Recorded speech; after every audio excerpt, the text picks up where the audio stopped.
апталығымыздың екінші күнгі жоспарына сәйкес болашақтағы мектеп менің сандық әлемім тақырыбында 3-4 сыныптарға арналған суреттер байқауы өтті. Үздік деп танылған суреттер арнайы суреттер қабырғасына ілінді. Желідегі киберқауіп, мобильді қауіпсіздік тақырыптарына 5-8 сыныптарға презентация және суреттер байқауы өтті. Суреттер арнайы бұрышқа ілінді.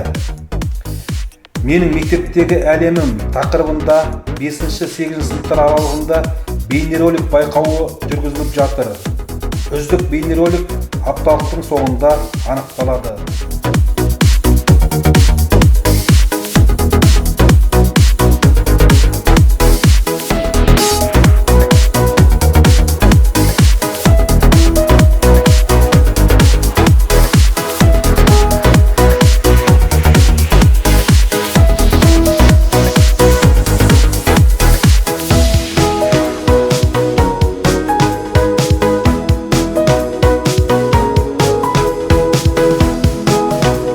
Триді панорама бойынша мектебіміздің 9-11 сынып оқушылары Қарағанды техникалық университет мұражайына виртуалды саяхат жасады.